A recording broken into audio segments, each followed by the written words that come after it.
Welcome to Baugan Inglés 4.0, the radio show with Kyle Miller. Following class by class, step by step, the material of Baugan Inglés 4.0 on Aprende Inglés TV. Class 177. Let's go!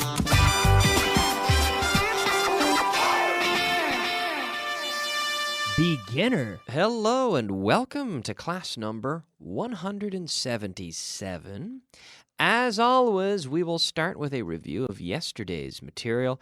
Yesterday, we were looking at some indirect questions and the structure. ¿Sabes si? Do you know? Now, do you know if? Was the structure we were looking at. Ask me if I know.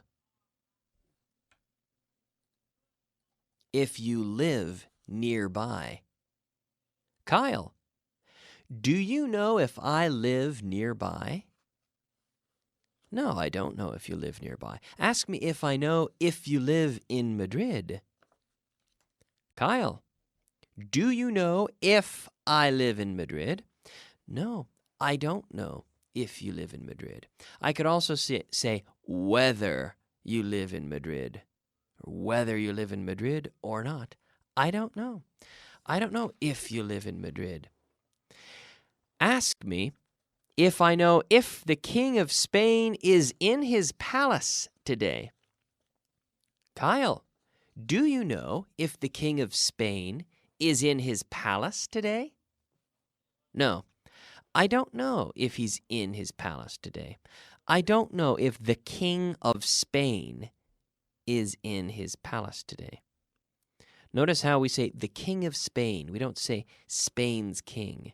No, the King of Spain. So when we're talking about royalty or a president, the President of the United States, we don't say the United States' president. No, the King of Spain, the President of the United States, the President of Spain. So no, I don't know if the King of Spain is in his palace today. I don't know. Ask me if I know if your mother lives in Madrid. Kyle, do you know if my mother lives in Madrid? No, I don't. I don't know if your mother lives in Madrid. I don't know where she lives. Ask me if I know if Chicago is in Illinois, the state of Illinois. Kyle, is Chicago in Illinois? Yes, Chicago is in Illinois.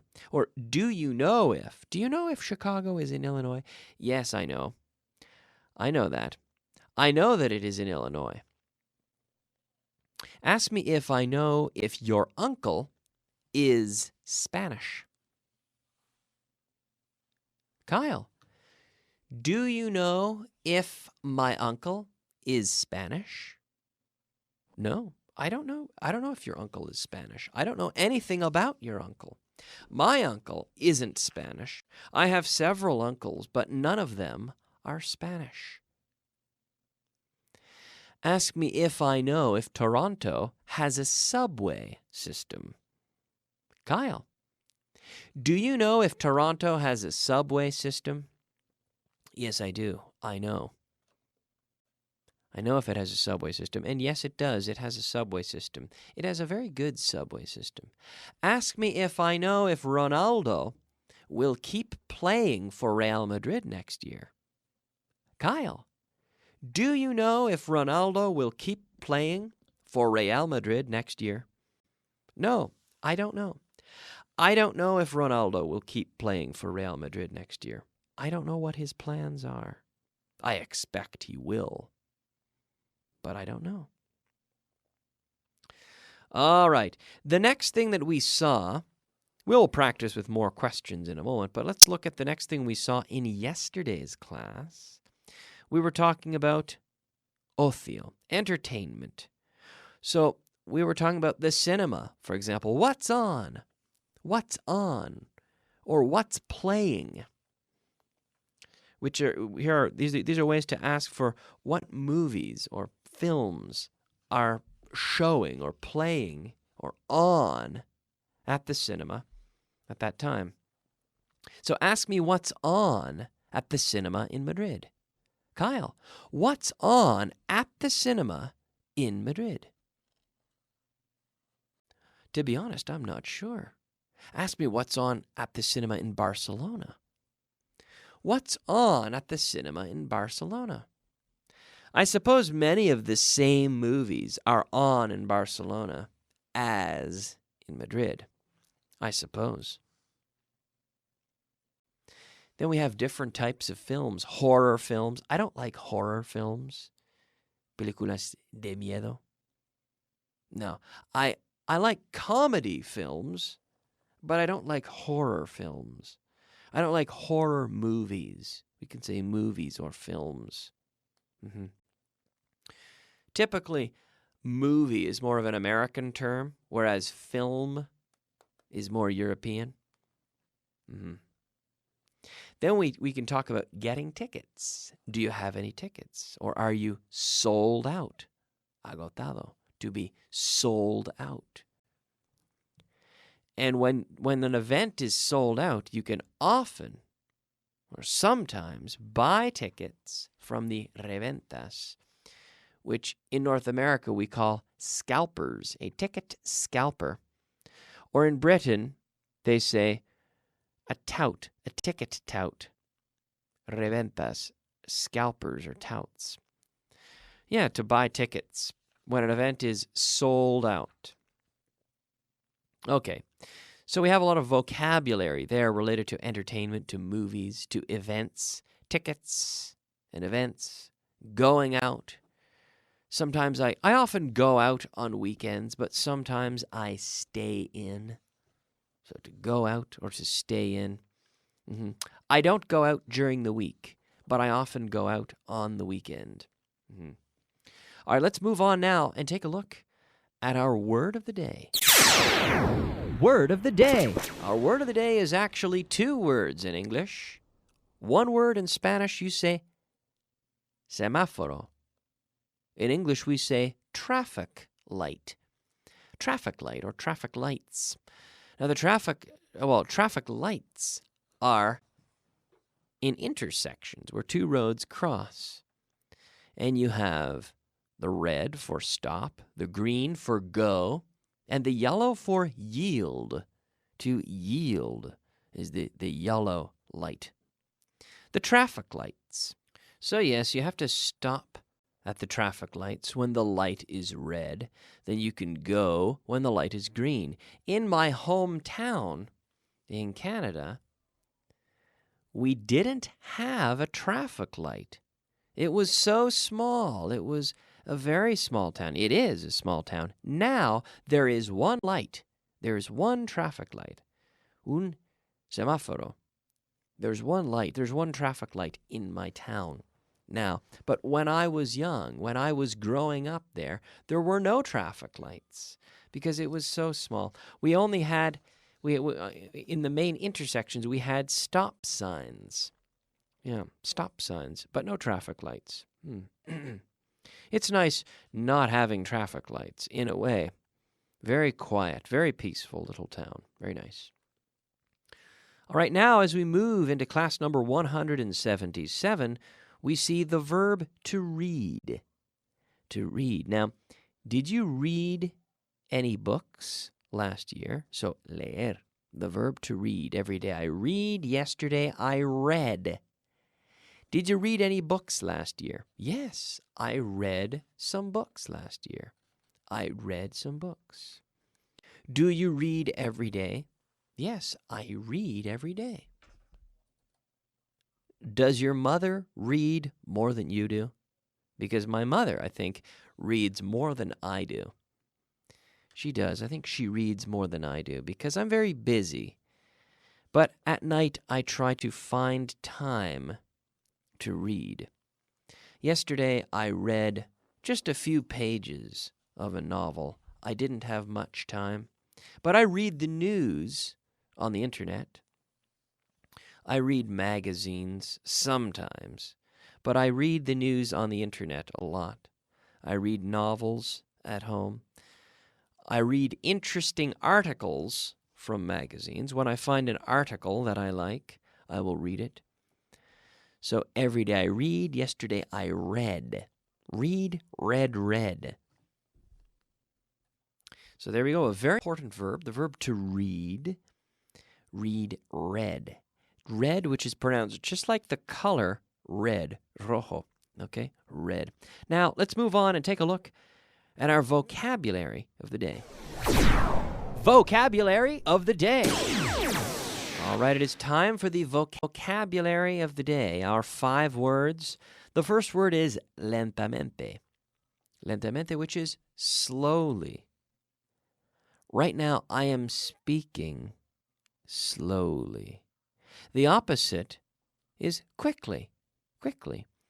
I try not to speak too quickly on this show. I try to speak slowly. Maybe I should speak slower. But no, I think you understand me. I think most of you understand what I'm saying.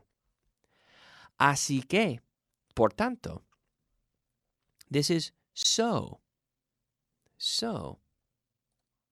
We also have the expression para qué in Spanish, where we say so that. I have my umbrella so that I can stay dry, so that I don't get wet. Para qué? So that. But así que, por tanto, simply so. So. S-O. Aceituna. Do you know this word? Aceituna. A very important word in Spain. Olive. Olive. Olive. O-L-I-V-E. It sounds like all of. All of us ate olives. All of us ate olives. But the V, we have to vocalize the V. Olive. Olive. And olives grow on olive trees. And we produce olive oil in the south of Spain. Well, the people in the south of Spain, I should say, produce a lot of olive oil. And they grow many, many olives, millions of olive trees in the south of Spain. And they produce a lot of olive oil. When I go to Canada, I always tell my friends that Spain produces more olive oil than Italy, and they don't believe me. Most people in Canada think that all the olive oil comes from Italy.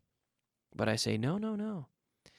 Spain produces more olive oil than Italy. But yes, they're very surprised by that fact. Algo, our next word, algo, something. Say something, do something. Tell us something interesting, algo, something. A veces, sometimes. I usually have lunch at home, but sometimes I have lunch in a restaurant. Yeah, sometimes I have lunch in a restaurant. Sometimes. I don't usually eat olives, but sometimes I eat olives with my lunch. All right, now as we move to the last portion of this class, we have, do you know where? Do you know where? So again, indirect questions. Before we saw the structure, ¿sabes si? Plus subject and verb. Do you know if I live in Madrid? But now we're going to look at, do you know where? Do you know where Chicago is? No, I don't know where Chicago is. Do you know where Fitz lives? Do you know where Fitz lives? No, I don't know where Fitz lives.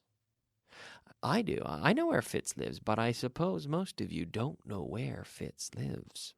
He lives in Madrid. Do you know where my brother works? Do you know where my brother works? My brother works in Holland.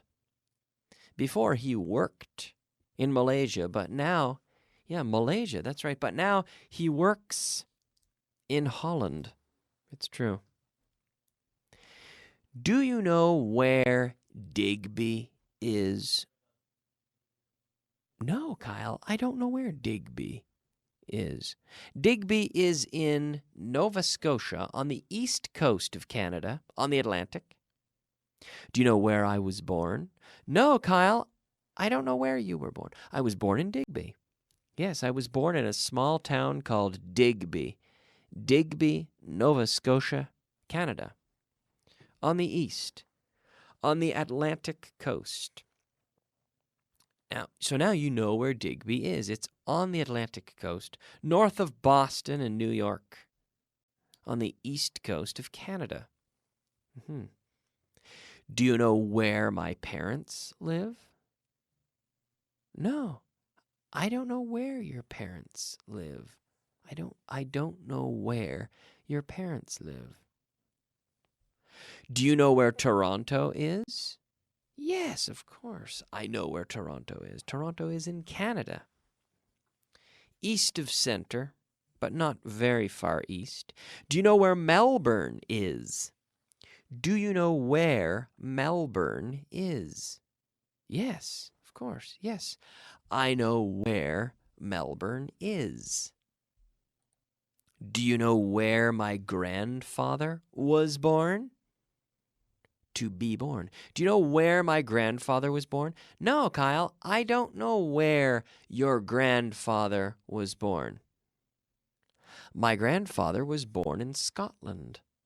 Well, one of my grandfathers was born in Scotland. My other grandfather was born in England. Do you know where my grandmother was born? No, Kyle, I don't know where your grandmother was born.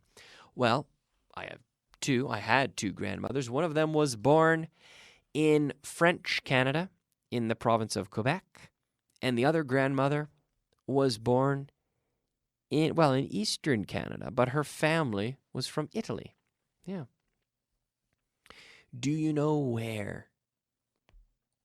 Do you know where I had lunch yesterday? Do you know where? No, Kyle, I don't know where you had lunch yesterday. I had lunch in an airport because I was traveling yesterday. Yes, I had lunch in an airport. Do you know where? Do you know where I'm going to sleep tonight? No, I don't know. I'm going to sleep at home tonight. Yes, I'm going home after the show, and I think I'm going to go to bed early because I'm quite tired today. But let's take a break now. I will be back in a few minutes with the intermediate portion of today's class, so please keep listening. It's good for your comprehension. But I'll be back with more at the beginner level tomorrow at the same time. See you then. Bye-bye.